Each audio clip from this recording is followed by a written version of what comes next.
Shalom. கர்த்தருடைய நாமம் மகிமைப்படுவதாக. கர்த்தருக்குள் பிரியமானவர்களே, வேத வசனம் இப்படியாக சொல்லுகிறது. காகங்கள் அவனுக்கு விடிய காலத்தில் அப்பமும் இறைச்சியும், சாயங்காலத்தில் அப்பமும் இறைச்சியும் கொண்டு வந்தது. 1 ராஜாக்கள் 17:6.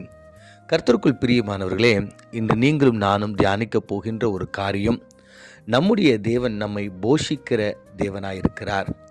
அவர் நம்முடைய வாழ்க்கையில் நமக்கு ஏற்படுகின்ற எல்லா விதமான சூழ்நிலையிலும் அவர் நம்மை கைவிடாமல் போஷிக்கிறவராய் இருக்கிறார்.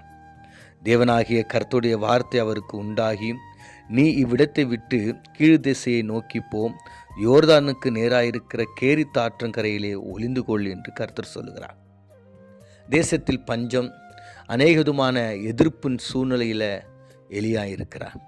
அப்போ ஆண்டவர் சொல்லுகிறார், நீ போய் அந்த கேரித் ஆற்றங்கரை கிட்ட நீ ஒளிஞ்சுக்கோ, நான் உன்னை என்ன பண்ணுகிறேன், போஷிக்கிறேன் என்று சொல்லுகிறார். காகங்கள் மூலமாய் காலையிலும் மாலையிலும் அவருக்கு அப்பமும் இறைச்சியும் கர்த்தர் கொடுக்கிறார். அப்பமும் இறைச்சியும் ஒரு நல்ல ஒரு அழகான ஒரு உணவு. ஒரு அப்பம் மாத்திரம் இல்லை, அப்பத்துக்கு ஏதோ சாம்பாரோ மற்ற காய்கறிகளோ அவர் தரல. அப்பமும் இறைச்சியும் நல்ல ஒரு ஆகாரத்தை தருகிறார். ஆனால் எதன் மூலமாய் தருகிறார் என்றால், ஒரு காகம். அந்த காகம் எத்தனை முறை எடுத்துன்னு வந்து கொடுத்துருக்கோம்? இல்லை, காகங்கள் அப்படின்னு சொல்லிட்டு பார்க்கும்போது அநேக காகங்களை அவர் அனுப்பிச்சிருக்கலாம். மேபி அவருக்கு ஒரு 5 ரொட்டி வேணும், இல்லை 10 ரொட்டி வேணும்னா 10 காகங்களை ரொட்டிக்காகவும், ஒரு 10 பீஸு அவர் இறைச்சி சாப்பிட்றாருன்னா அதற்கு 10 காகங்களையும், இப்படியாக பலனில்லாத ஒரு சின்ன ஒரு பறவை இனத்தை கர்த்தர் தெரிந்து கொண்டு அதன் மூலமாய் ஆண்டவர் போஷிக்கிறார். ஆண்டவர் நினச்சிருந்தா ஒரு சின்ன ஒரு காற்று காலையில், இல்லைன்னா காலையில் ஈவினிங் பார்த்தீங்கன்னா அழகாக அவர் இருக்கிற இடத்துல மட்டும் கால்கிட்டே வந்து எல்லாமே கிடைக்கிற மாதிரி ஆண்டவரால் பண்ண முடியும். அவர் இஸ்ரவேல் மக்களை வனாந்திரத்தில் போஷித்த தேவன், காடுகளினாலும் மன்னாவினாலும்.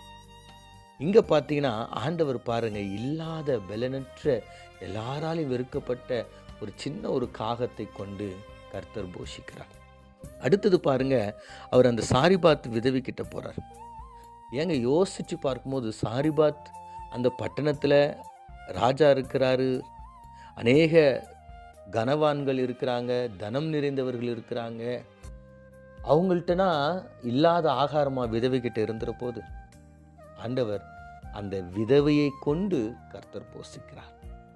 ஆண்டவர் அப்படிப்பட்ட ஒரு உன்னதமான ஒரு தேவனாக இருக்கிறார். எந்த நிலையிலும் தேசம் முழுவதும் பஞ்சமாக இருந்தாலும் விதவைகிட்ட இருக்கிற அந்த ஒரு பிடி மாவை வைத்து கர்த்தர் போஷிக்கிறார். கர்த்தருக்குள் பிரியமானவர்களே, நம்முடைய தேவன் எந்த நிலையிலும் நம்மை போஷிக்கிறவராக இருக்கிறார். இன்னைக்கு ஒருவேளை உங்கள்கிட்ட போதுமான பணம் இல்லையா? ஒருவேளை உங்கள்கிட்ட போதுமான அளவுக்கு உங்களுக்கு ஆரோக்கியம் இல்லையா? உங்கள்கிட்ட கம்மியாக தான் இருக்கா? உங்களால் முடியாதா? அவ்வளவுதான் என்கிட்ட இருக்குதுன்னு சொல்லிட்டு நீங்கள் நினைக்கிறீங்களா?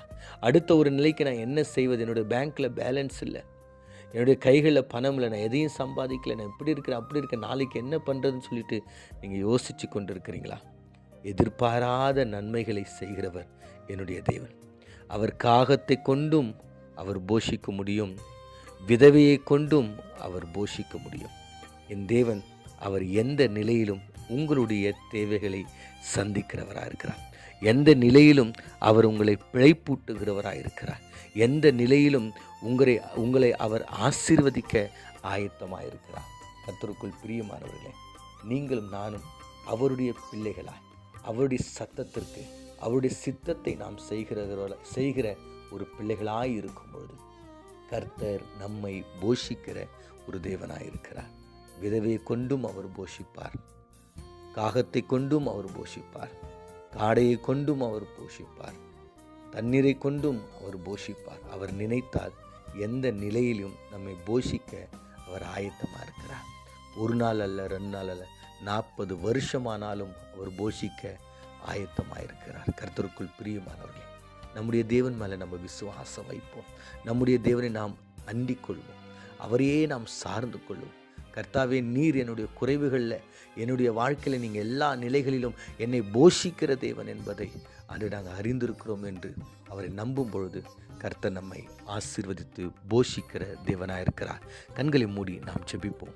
எங்களை நேசிக்கிற எங்கள் நல்ல தகப்பனே, ஆண்டவரே, நாங்கள் குறைவுகளிலும் கவலை, கண்ணீர், கஷ்டங்கள், தேவைகளோடு கூட நாங்கள் கடந்து போகும்பொழுது, எந்த நிலையில் நாங்கள் இருந்தாலும் எங்களுடைய தேவைகளை எல்லாம் நிறைவு செய்து எங்களை போஷிக்கிற ஒரு தேவனாக இருக்கிறீங்க அப்பா.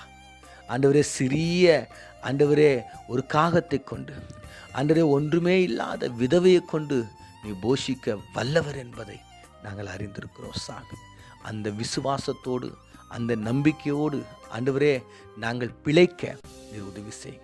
நீதிமான் விசுவாசத்தினாலே நீதிமான் பிழைப்பான் என்பது போல உம்முடைய பிள்ளைகள் நாங்கள் விசுவாசத்தோடு ஆண்டவரை பிழைக்க, ஆண்டவரை நீர் போஷிப்பீர் என்று நாங்கள் விசுவாசிக்க எங்களுக்கு உதவி செய்யும்படியா இயேசுவின் மூலம் ஜெபிக்கிறோம் நல்ல பிதாவே. ஆமேன், ஆமேன். கர்த்தர் உங்களை ஆசீர்வதிப்பார்.